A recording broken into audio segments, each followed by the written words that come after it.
No niin, Sami Jaakko leluautoista. Yeah. Mikä meno? Ihan hyvä pieni krapula tässä.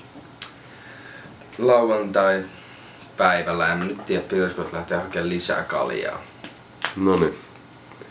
Mut tässä olisi nyt pari kysymystä, niin. Kuinka tää bändi muodostui? No, periaatteessa me haluttiin vaan rahaa, naisia ja lisää viinaa, et ei meillä nyt oikein mitään muuta ajatus tälle ole. Niin. Minkälaisista tytöistä tykkäät? No semmosista, ketkä ymmärtää antaa mulle. Niinku parhaimmansa? Parhain puolensa. Mitään muuta niistä tarvitsekaan. Mikäs sun lempivirvoitusjuoma on? Ruohispessu. Mitäs siihen kuuluu? Mikäs tää tämmönen ruohispesiaali on? Siihen tulee Doorista ja ES ja mahdollisesti Mäkkäristä jäitä ja tulevaisuudessa me ottaisin pieniä sateenvarjoja ja mahdollisesti yksi sitruuna.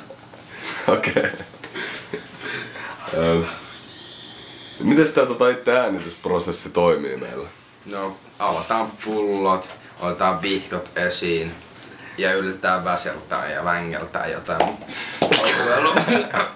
Täällä on jotain vittu Justin Bieber-faneja heittelemässä mua nuiskapurua. Ei tälle kai voi mitään. Pitää vaan kestää. Kateellisuus on katkera juttu.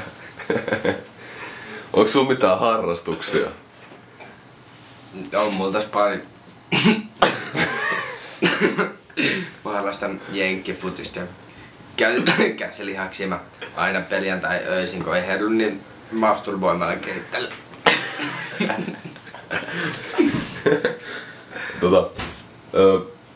Mikäs tähän asti on ollut sun niinku lempibiisi meidän näistä projekteista? No se, kun pääsy on tää meidän meininkiä kuvaava ja vähän mun imagoakin tällainen jännä jutsu, judanssi. Miskä sitä nyt sanoisin, ja pornoelokuva.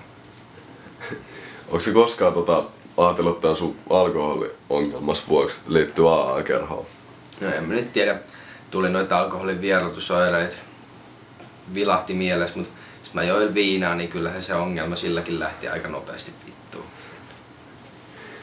Okei. Mikäs sun elämän motto on? Pippon mies on eri mies.